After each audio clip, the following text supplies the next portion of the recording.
وجوہ اعجاز قرآن۔ تمام دنیا کے دانشمندوں اور مفکرین نے ہر رخ سے غور کیا، درایت کی کسوٹی پر پرکھا تو ہر ایک کو جو عصبیت کے مرض کا مارا نہیں تھا، یہی کہنا پڑا کہ قرآن حکیم انسانی کلام نہیں ہے، بلکہ ایسا ہی کلام ہے جو اللہ تعالیٰ کی طرف سے نازل ہوا، اور رسول اللہ صلی اللہ علیہ وسلم کا یہ سب سے عظیم معجزہ ہے۔ اللہ تعالیٰ نے فصیحان عرب کو للکارا اور فرمایا فَأْتُوا بِسُورَةٍ مِثْلِهِ، لیکن وہ اس کلام الہی کے مقابل میں ایک صورت بھی پیش نہ کر سکے۔ پھر یہ کہ قرآن شریف کو ڈھکا چھپا نہیں رکھا گیا، اور اس کی صداقت، اس کے اعجاز کو عام کرنے کے لیے اس کے سنانے کا اہتمام کیا گیا۔ چنانچہ اللہ تعالیٰ نے ارشاد فرمایا وَإِنْ أَحَدٌ مِّنَ الْمُشْرِكِينَ اسْتَجَارَكَ فَأَجِرْهُ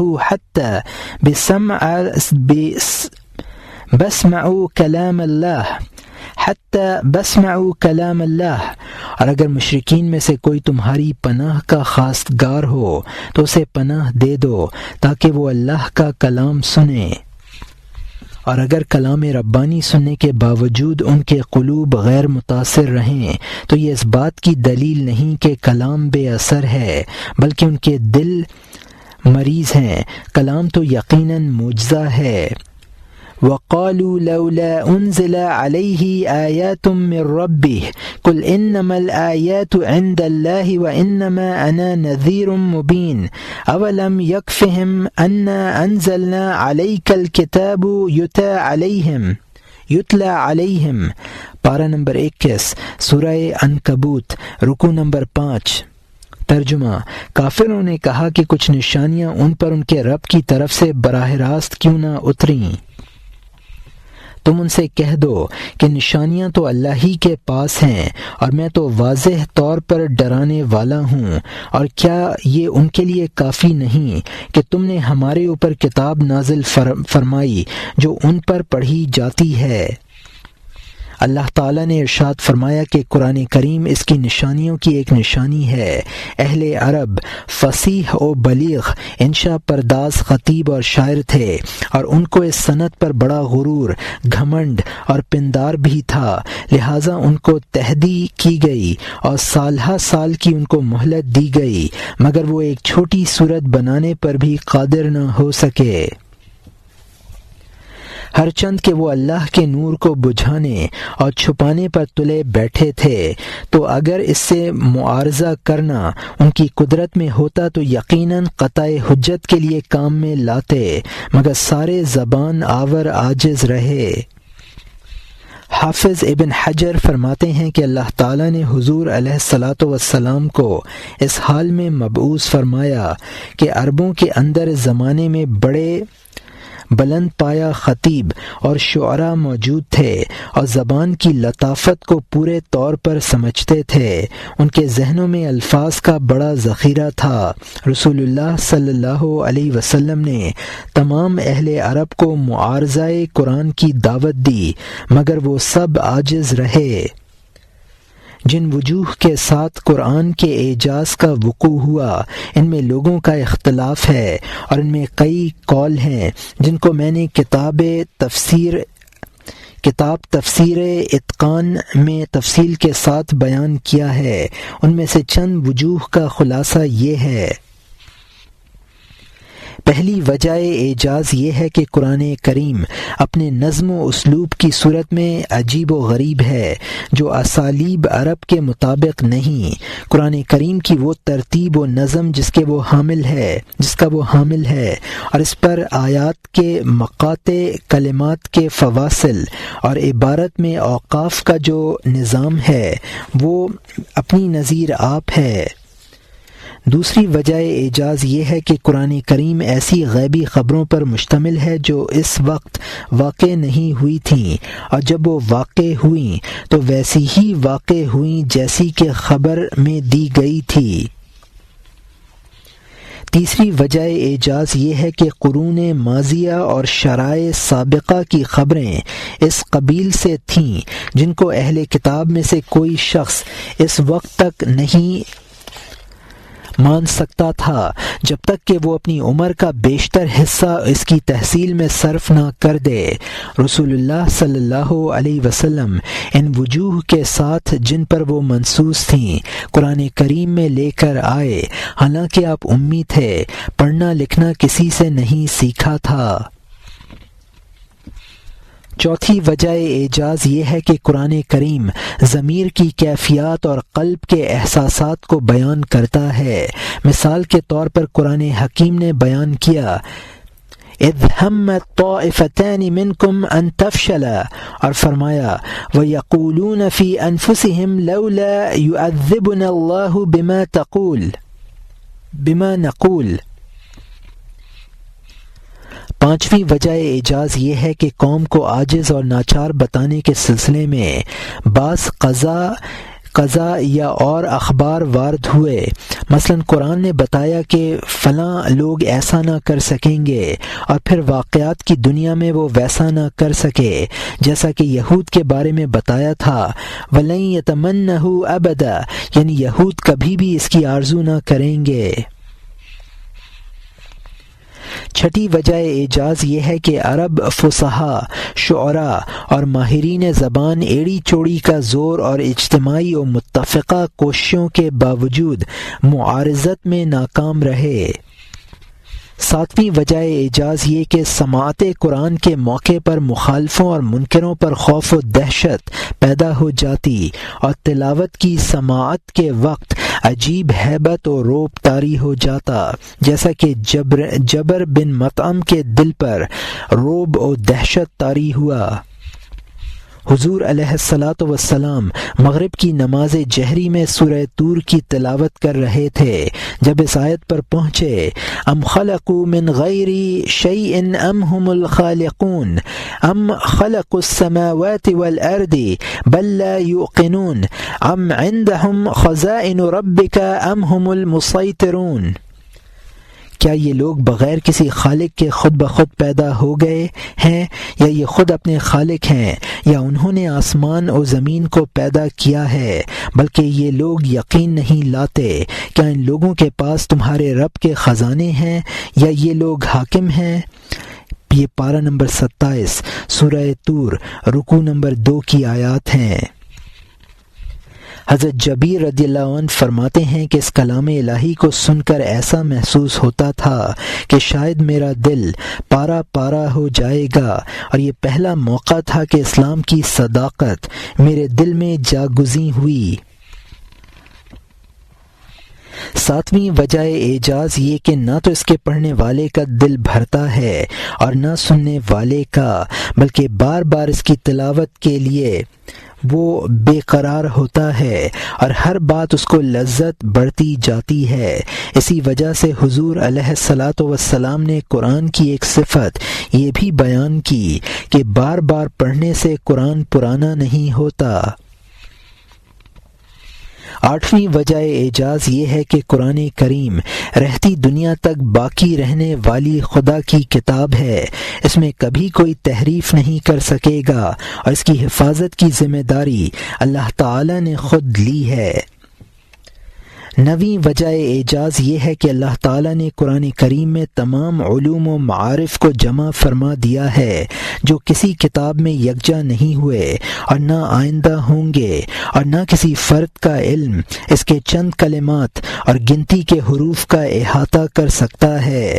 اللہ تعالیٰ نے اپنی اس آخری کتاب میں زندگی کے ہر شعبے کے لیے اصول عطا فرما دیے ہیں۔ آٹھویں وجہ اعجاز یہ ہے کہ قرآن کریم رہتی دنیا تک باقی رہنے والی خدا کی کتاب ہے، اس میں کبھی کوئی تحریف نہیں کر سکے گا، اور اس کی حفاظت کی ذمہ داری اللہ تعالی نے خود لی ہے۔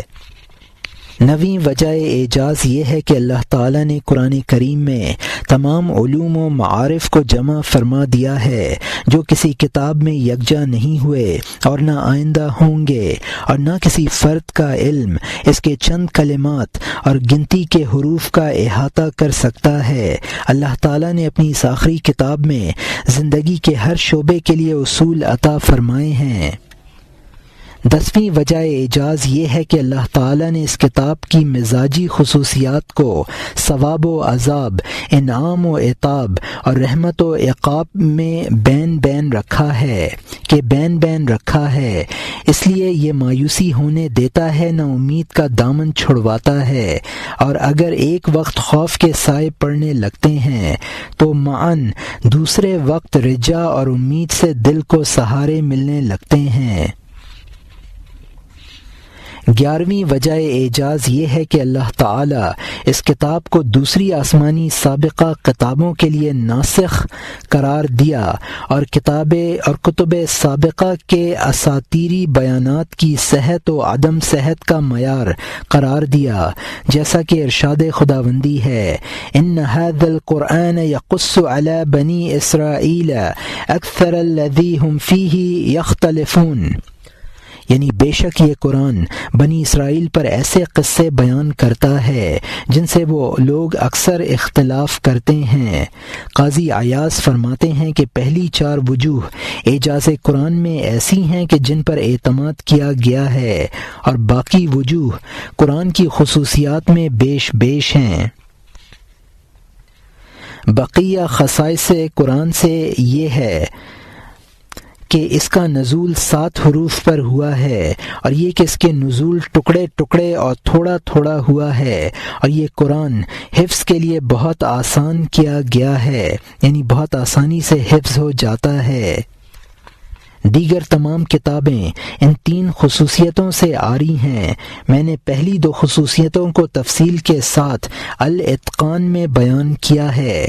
ان میں سے کچھ حصہ ان خصائص کے بیان میں پیش کرتا ہوں جن کی وجہ سے حضور علیہ الصلاۃ والسلام تمام انبیاء علیہم الصلاۃ والسلام سے ممتاز ہیں، اور تقریباً ان 70,000 کو 8 وجوہ میں ضرب دی جائے، یا ان 8 وجوہ میں اول کی 2 وجوہ پر ضرب 2 یا 7ویں 8ویں اور 9ویں وجوہ اور معرفت سے اگر ضرب دیا جائے تو معجزات کی یہ تعداد لاکھوں پر پہنچے گی۔ اگر کوئی شخص یہ چاہتا ہے کہ پہلی 2 وجوہ کے اعتبار سے قرآن کے معجزات سے واقف ہو تو وہ ہماری کتاب الاتقان کا ملاحظہ کرے، پھر ہماری کتاب اسرار التنزیل کا بغور مطالعہ کرے۔ ان دونوں کتابوں میں قاری اس سلسلے میں سنتا جائے گا کہ اس کی تشنگی دور ہو جائے گی۔ بے شبہ 1000 یا 2000 پر ان کا حصر نہیں، بلکہ وہ اتنے زیادہ ہیں کہ ان کو احاطہ نہیں کیا جا سکتا۔ اسی لیے نبی کریم صلی اللہ علیہ وسلم نے قرآن کریم کی ایک سورت کے ساتھ تحدی فرمائی تو وہ ایک سورت کے لانے میں عاجز رہ گئے۔ قرآن حکیم کی سب سے چھوٹی سورۃ الکوثر ہے۔ علامہ سیوطی رحمۃ اللہ علیہ فرماتے ہیں کہ اس کے 10 کلمات میں ہر کلمہ اپنی جگہ ایک مستقل معجزہ ہے، اور پوری کتاب اللہ میں 77,934 کلمات ہیں، تو صرف انشاء و عبارت کے لحاظ سے کلمات مذکورہ کے مطابق اتنے ہی تعداد میں معجزات ہوئے۔ امام احمد وغیرہ محدثین نے حضرت عقبہ بن عامر رضی اللہ عنہ سے روایت کی کہ رسول اللہ صلی اللہ علیہ وسلم نے فرمایا، اگر قرآن کریم چمڑے میں ہو تو اسے آگ نہیں کھائے گی۔ ابن اسیر نے بیان کیا کہ بعض علماء کا قول ہے کہ قرآن کریم کا یہ معجزہ صرف زمانہ رسالت میں تھا۔ نزول وحی کے موقع پر ظہور معجزات۔ ابن ابی داود نے کتاب الصحائف میں ابو جعفر سے روایت کی، انہوں نے کہا کہ حضرت ابو بکر رضی اللہ عنہ جبرائیل علیہ السلام کی مناجات جو نبی کریم صلی اللہ علیہ وسلم کے لیے ہوتی سنا کرتے تھے اور وہ ان کو نظر نہ آتے تھے۔ امام احمد، ترمذی، نسائی، حاکم، بیہقی اور ابو نعیم نے یہ سند جید حضرت عمر رضی اللہ عنہ سے روایت کی کہ رسول اللہ صلی اللہ علیہ وسلم پر جب وحی نازل ہوئی تو ہم شہد کی مکھیوں کی بھنبھناہٹ کی مانند آواز سنا کرتے تھے۔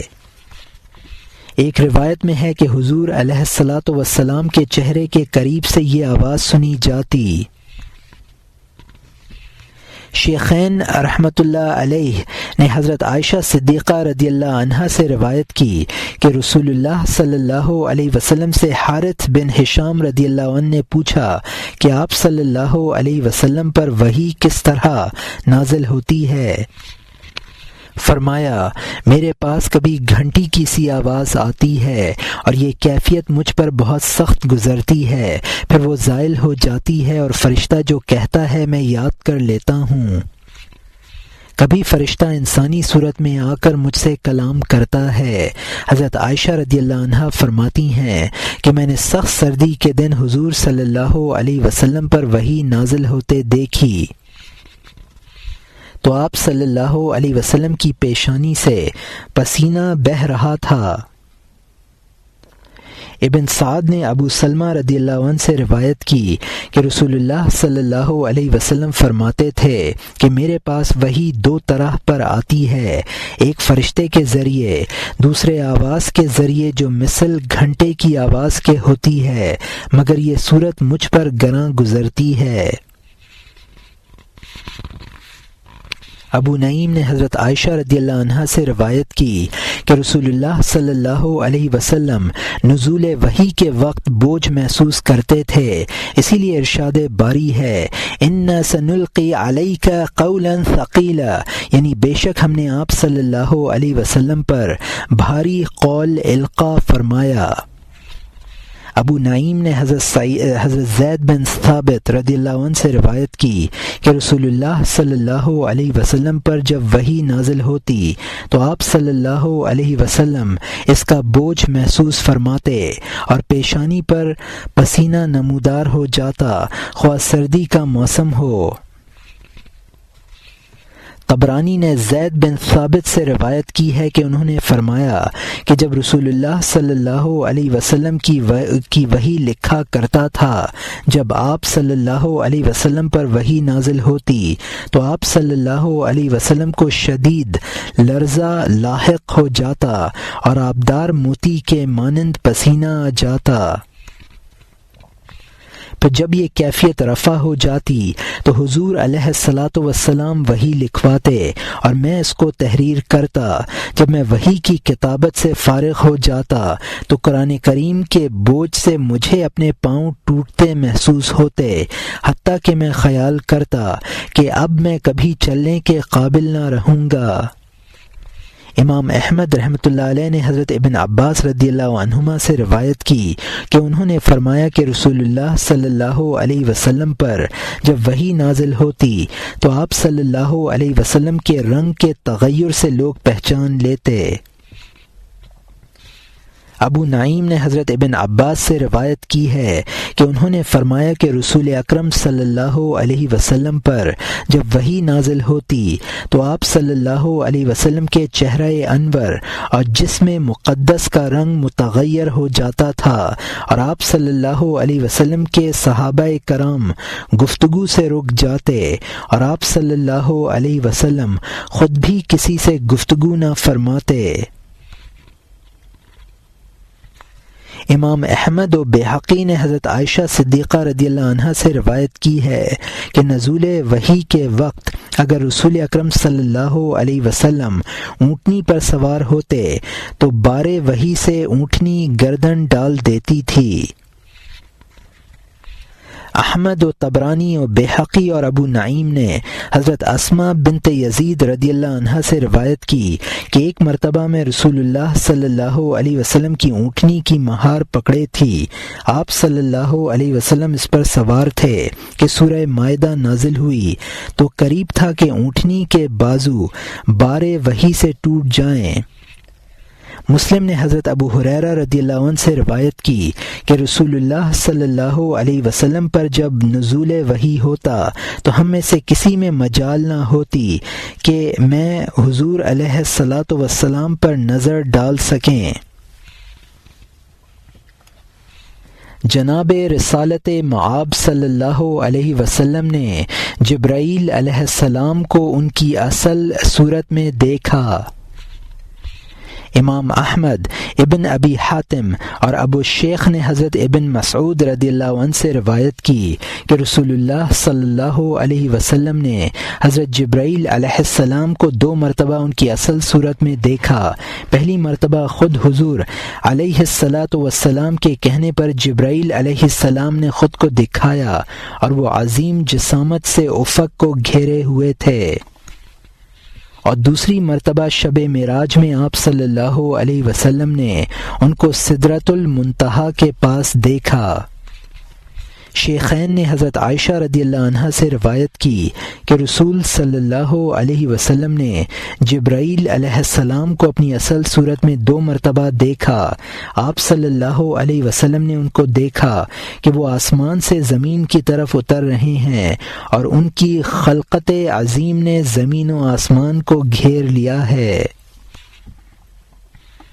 امام احمد نے جو روایت حضرت عائشہ رضی اللہ عنہا سے کی ہے، اس میں اس کے علاوہ یہ بھی ہے کہ جبرائیل علیہ السلام سندسی لباس میں ملبوس تھے جس پر موتی اور یاقوت جڑے ہوئے تھے۔ ابو شیخ نے حضرت ابن عباس رضی اللہ عنہما سے روایت کی کہ رسول اللہ صلی اللہ علیہ وسلم نے فرمایا کہ میں نے حضرت جبرائیل علیہ السلام کو دیکھا، ان کے 600 بازو موتیوں کے تھے اور انہوں نے مور کی مانند اپنے بازوؤں کو پھیلایا ہوا تھا۔ ابو شیخ نے حضرت ابن مسعود رضی اللہ عنہ سے روایت کی کہ رسول اللہ صلی اللہ علیہ وسلم نے جبرائیل علیہ السلام کو سبز حلے میں دیکھا، اس وقت انہوں نے سارے زمین کو گھیر لیا تھا۔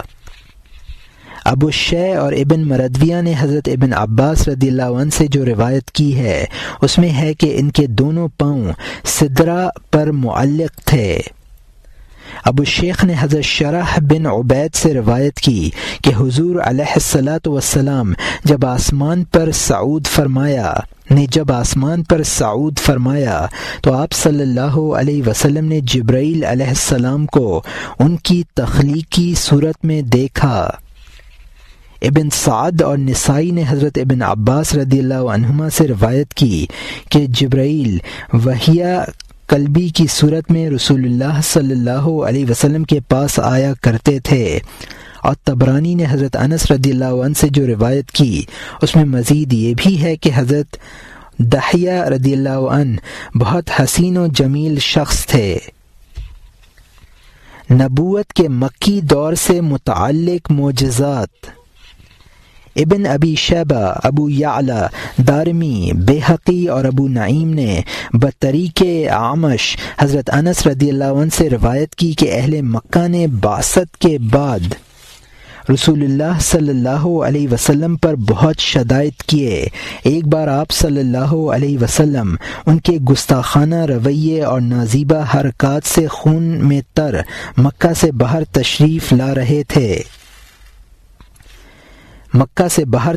فرما تھے کہ جبرائیل علیہ السلام امین آئے اور پرسش احوال کے بعد کہا کہ اے محمد صلی اللہ علیہ وسلم، اگر آپ صلی اللہ علیہ وسلم چاہتے ہیں کہ اسی وقت آپ صلی اللہ علیہ وسلم کے ایک معجزے کا ظہور ہو تو آپ فلاں درخت کو حکم دیجئے کہ وہ آپ صلی اللہ علیہ وسلم کے پاس آئے۔ آپ صلی اللہ علیہ وسلم نے ایک درخت کی طرف اشارہ کر کے اس کو اپنے پاس بلایا۔ وہ درخت حکم ملتے ہی آپ صلی اللہ علیہ وسلم کے قریب آ گیا۔ جبرائیل علیہ السلام نے کہا کہ اب حکم دیجئے کہ وہ اپنی جگہ لوٹ جائے۔ آپ صلی اللہ علیہ وسلم نے اس درخت کو حکم دیا اور وہ فوراً اپنی جگہ واپس چلا گیا۔ بیہقی نے حضرت حسن سے روایت کی کہ رسول اللہ صلی اللہ علیہ وسلم مشرکین مکہ کے معاندانہ رویے اور تکذیب سے رنجیدہ ہو کر ایک روز پہاڑ کی گھاٹی کی جانب چلے گئے اور اللہ تعالیٰ سے سکون قلب کے لیے دعا کرنے لگے۔ رب العزت نے وحی کی کہ سامنے والے درخت کی کسی بھی ٹہنی کو آپ صلی اللہ علیہ وسلم اپنی طرف بلائیں۔ پس حضور علیہ الصلاۃ والسلام نے ایک ٹہنی کو طلب کیا اور وہ درخت سے منقطع ہو کر سامنے آ گئی۔ اس کے بعد فرمایا ویسے ہی اپنے مقام پر درست ہو جا، تو اس نے تعمیل کی اور لوٹ کر اپنے مقام پر پیوست ہو گئی۔ اس کے بعد آپ صلی اللہ علیہ وسلم کی طبیعت میں انبساط پیدا ہو گیا اور آپ صلی اللہ علیہ وسلم نے فرمایا اب مجھے ان کے جھٹلانے کی پرواہ نہیں۔ بکری کے چھوٹے بچے سے حضور علیہ الصلاۃ والسلام کا دودھ نکالنا۔ طیالسی ابن سعد ابن ابی شیبہ وغیرہ نے حضرت ابن مسعود رضی اللہ عنہ سے روایت کی کہ میرا بھی بچپن ہی تھا اور ابن ابی معیط کی گھاٹی میں بکریاں چرا رہا تھا، تو حضور علیہ الصلاۃ والسلام اور ابو بکر صدیق رضی اللہ عنہ دونوں مشرکوں کی اذیت سے بچ کر میرے پاس تشریف لائے اور فرمایا تمہارے پاس پلانے کے لیے کچھ دودھ ہے؟ میں نے کہا میں امانت دار ہوں۔ فرمایا تمہاری کوئی ایسی بکری ہے جس کی عمر کم اور زمانہ دودھ دینے کا نہ ہو؟ میں نے اقرار میں جواب دیا۔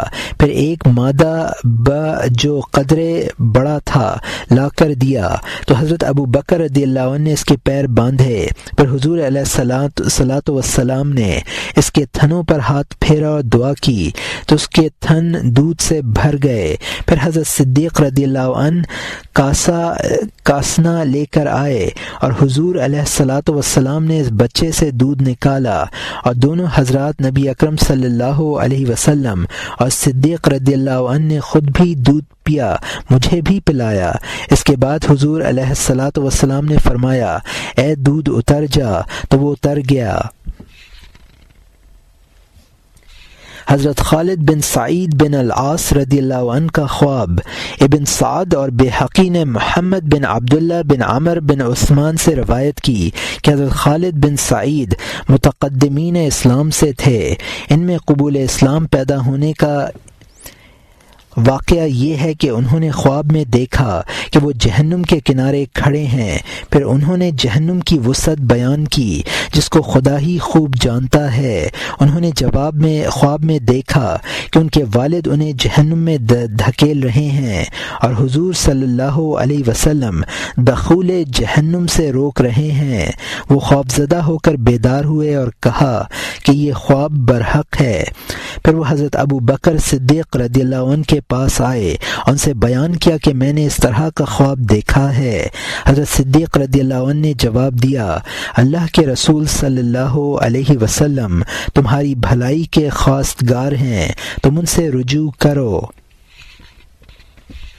بس وہ حضور علیہ الصلاۃ والسلام کے پاس حاضر ہوئے اور عرض کیا آپ صلی اللہ علیہ وسلم کس امر کی دعوت دیتے ہیں؟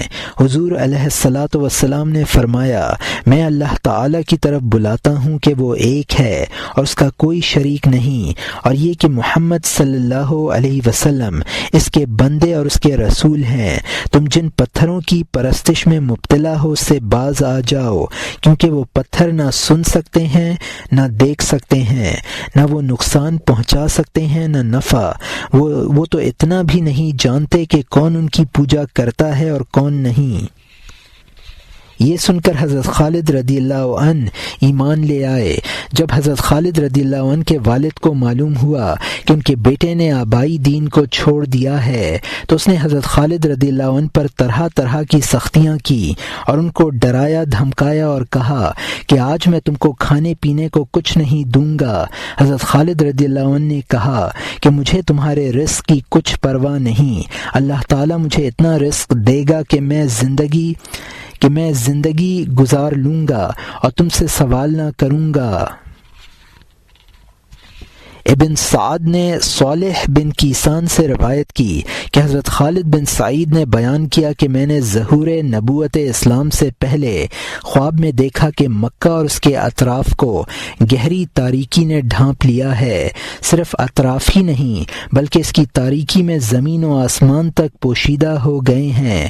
اچانک زمزم سے نور افشاں قندیل بلند ہونی شروع ہو گئی، جتنا وہ نور قندیل بلند ہوتا جاتا اتنی ہی اس کی چمک بڑھتی جاتی تھی، یہاں تک کہ مجھے سب سے پہلے اس کی روشنی میں بیت اللہ نظر آیا۔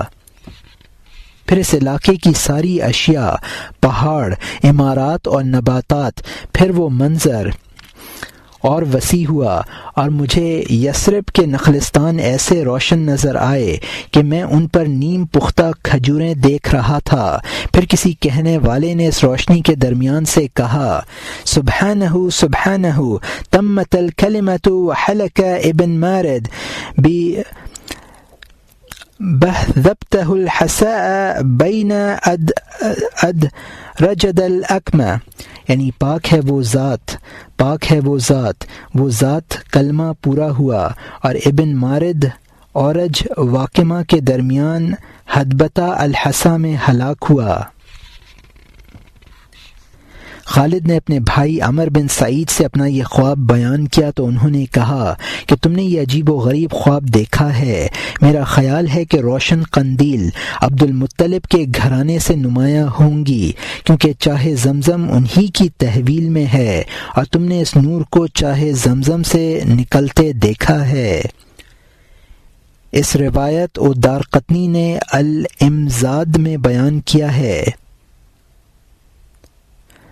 ابن عساکر نے بطریق واقدی چند الفاظ کے تغیر کے ساتھ بیان کیا ہے۔ حضرت سعد بن ابی وقاص رضی اللہ عنہ کا خواب۔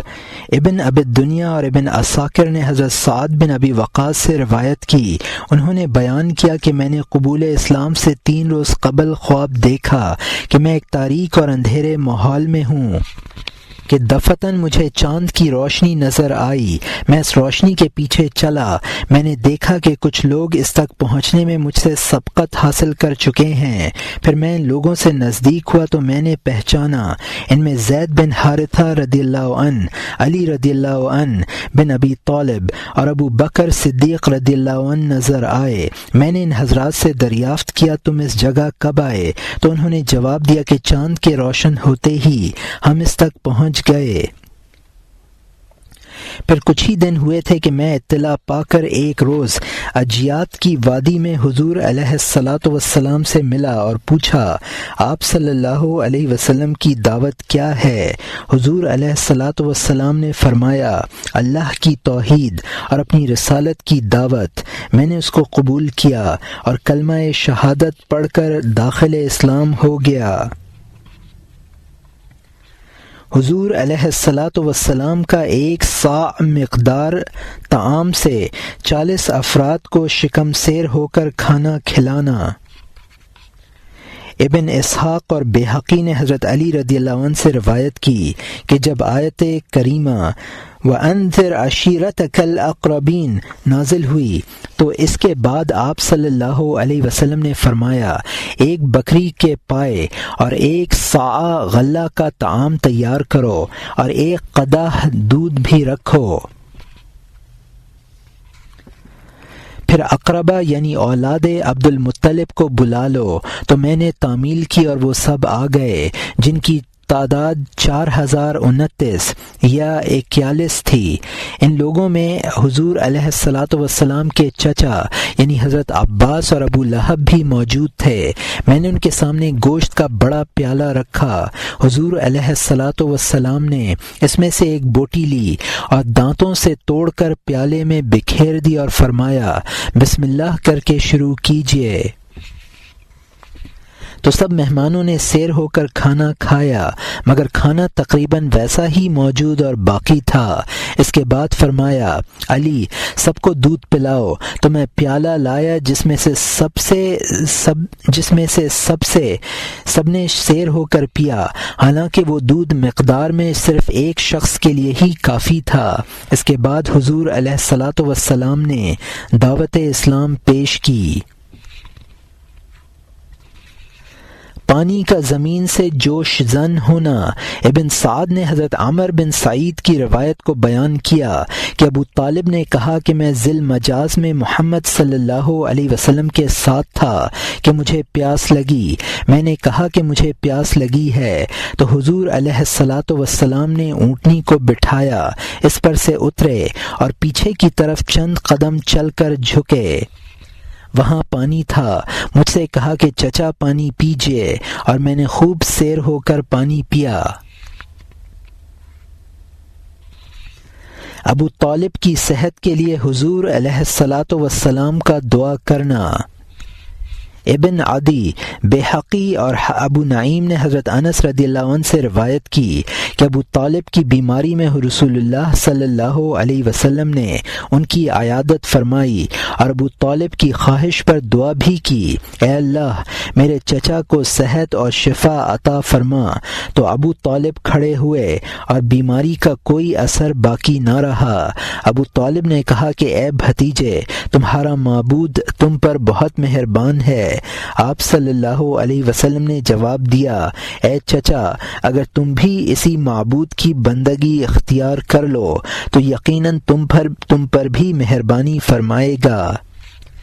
اس حدیث کی روایت میں ہیثم منفرد ہیں اور وہ ضعیف مانے جاتے ہیں۔ حضور علیہ الصلاۃ والسلام کے وسیلے سے ابو طالب کا دعائے استسقاء کرنا۔ ابن عساکر نے اپنی تاریخ میں جلحمہ بن عرفتہ سے روایت کی کہ میں مسجد حرام پہنچا تو وہاں قریش کو شور مچاتے سنا۔ وہ بارش کی دعا مانگ رہے تھے۔ ان میں سے کسی نے کہا کہ لات و عزیٰ سے مدد مانگو، اور کسی نے کہا منات سے۔ یہ سن کر ایک پیر سال خوبرو اور تجربہ کار شخص نے کہا، ابو طالب نہیں ہے، اس کے پاس چلو۔ چنانچہ وہ سب اور میں بھی ان کے ہمراہ ابو طالب کے گھر پہنچے۔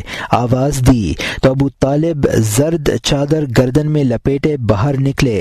لوگوں نے کہا، اے ابو طالب، وادیاں خشک ہو گئیں، جانور دبلے ہو گئے، چلو بارش کی دعا مانگیں۔ ابو طالب نے کہا کہ زوال آفتاب اور ہوا کے ٹھہرنے تک رکو۔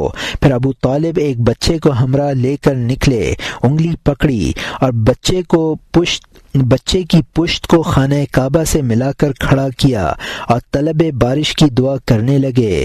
تھوڑی ہی دیر میں صاف مطلع ابر آلود ہو گیا اور موسلا دھار بارش سے وادیاں، تالاب اور آبی ذخیرے بھر گئے، باغات اور کھیت سرسبز ہو گئے۔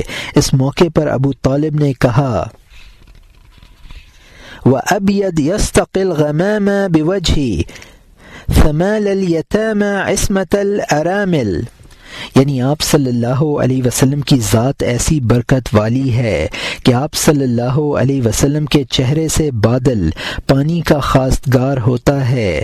آپ صلی اللہ علیہ وسلم یتیموں کے فریاد رس اور بیواؤں کی عصمت کے محافظ ہیں۔ تطیف به الحلاک من آل ہاشم فہم عنده فی نعمت و فدائل، ہاشم کو بھوکی پیاسی اولاد، ہاشم کی بھوکی پیاسی اولاد آپ صلی اللہ علیہ وسلم کو گھیرے رہتی ہے۔ وہ لوگ آپ صلی اللہ علیہ وسلم کے دامن میں نعمت و فضائل دیکھتے ہیں۔ ومیزان عدل لا یخیس شہیرت ووزان صدق وزنہ غیر حائل، اور آپ صلی اللہ علیہ وسلم میزان عدل ہیں کہ ایک جو برابر کم و بیش نہیں تولتے، اور آپ صلی اللہ علیہ وسلم سچائی کا وزن کرنے والے ہیں۔ آپ صلی اللہ علیہ وسلم کی تول کسی طرف جھکتی نہیں۔ حضرت حمزہ رضی اللہ عنہ سید الشہداء کا حضرت جبرائیل علیہ السلام کو دیکھنا۔ ابن سعد و بحقی نے روایت کی کہ حضرت حمزہ رضی اللہ عنہ بن عبد المطلب نے کہا کہ یا رسول اللہ صلی اللہ علیہ وسلم، میں حضرت جبرائیل علیہ السلام کو ان کی اصل صورت میں دیکھنا چاہتا ہوں۔ حضور علیہ الصلاۃ والسلام نے جواب دیا، چچا آپ میں ان کو دیکھنے کی تاب نہیں۔ انہوں نے عرض کیا، درست ہے، بائیں ہمہ ان کو مجھے ضرور دکھائیے۔ حضور علیہ الصلاۃ والسلام نے فرمایا بیٹھ جائیے، لہٰذا وہ بیٹھ گئے۔ کچھ ہی دیر گزری تھی کہ حضرت جبرائیل علیہ السلام اس لکڑی پر اترے جو کعبہ میں نصب تھی اور مشرکین طواف کے وقت اس پر کپڑا ڈالا کرتے تھے۔ حضور علیہ الصلاۃ والسلام نے فرمایا، چچا جان اپنی نگاہیں اوپر اٹھائیے، تو انہوں نے نگاہ اٹھائی اور دیکھا کہ ان کے دونوں پاؤں سبز زبرجد کی مانند ہیں۔ یہ منظر دیکھ کر حضرت حمزہ رضی اللہ عنہ بے ہوش ہو گئے۔ حضور علیہ الصلاۃ والسلام کا معجزہ شق القمر۔ اللہ تعالیٰ فرماتا ہے کہ اقتربت الساعۃ وانشق القمر، قیامت قریب آ گئی اور چاند ٹکڑے ہو گیا۔ شیخین نے حضرت انس رضی اللہ عنہ سے روایت کی کہ اہل مکہ نے رسول اللہ صلی اللہ علیہ وسلم سے کوئی معجزہ دکھانے کا مطالبہ کیا تو حضور علیہ الصلاۃ والسلام نے 2 مرتبہ چاند کے ٹکڑے کر کے انہیں دکھائے۔ شیخین نے حضرت ابن مسعود رضی اللہ عنہ سے روایت کی کہ چاند 2 ٹکڑے ہوا، ہم اس وقت رسول اللہ صلی اللہ علیہ وسلم کے ساتھ تھے، ایک ٹکڑا پہاڑ کے پیچھے اور دوسرا ٹکڑا آگے تھا۔ رسول اللہ صلی اللہ علیہ وسلم نے فرمایا، تم گواہ رہو۔ بحقی اور ابو نعیم نے حضرت ابن مسعود رضی اللہ عنہ سے روایت کی کہ انہوں نے کہا کہ مکے میں چاند کے 2 ٹکڑے ہوئے تو مشرکین مکہ نے کہا کہ یہ جادو ہے جو تم پر کیا گیا ہے۔ پھر انہوں نے اطراف و جوانب کے مسافروں سے پوچھا تو انہوں نے بتایا کہ قمر کو شق ہوتے ہم نے بھی دیکھا ہے۔ شیخین نے حضرت ابن عباس رضی اللہ عنہما سے روایت کی کہ رسول اللہ صلی اللہ علیہ وسلم کے عہد سعادت میں شق القمر ہوا۔ بحقی و ابو نعیم نے حضرت جبیر بن مطعم رضی اللہ عنہ سے روایت کی، انہوں نے کہا کہ چاند کے 2 ٹکڑے ہوئے تو ہم بعہد رسالت مکہ میں تھے۔ کافروں نے کہا کہ ہم پر حضور علیہ الصلاۃ والسلام نے جادو کیا ہے۔ ابو نعیم نے بطریق عطا اور ضحاک حضرت ابن عباس رضی اللہ عنہما سے روایت کی کہ رسول اللہ صلی اللہ علیہ وسلم کے پاس مشرکین مکہ مجتمع ہو کر آئے اور کہا، اگر آپ صلی اللہ علیہ وسلم سچے ہیں تو ہمیں چاند کے اس طرح 2 ٹکڑے کر کے دکھائیں کہ ایک ٹکڑا جبل ابو قبیس پر ہو اور دوسرا ٹکڑا جبل قعقاع پر ہو، اور وہ رات 14ویں کی تھی۔ تو رسول اللہ صلی اللہ علیہ وسلم نے اپنے رب سے دعا کی کہ جس چیز کا مطالبہ کفار کر رہے ہیں، اے میرے رب اس کو پورا کر دے۔ بحکم ایزدی پھر چاند کے 2 ٹکڑے ہو گئے، آدھا جبل ابو قبیس پر اور آدھا جبل قعقاع پر تھا۔ حضور علیہ الصلاۃ والسلام نے فرمایا، تم گواہ ہو۔ علماء کرام نے شق القمر کو معجزہ عظیم قرار دیا ہے اور اس کو برہان نبوت کی اعلیٰ ترین نشانی قرار دیا ہے اور کہا کہ انبیاء علیہم السلام کے تمام معجزات میں کوئی معجزہ اس سے برابر نہیں ہو سکتا۔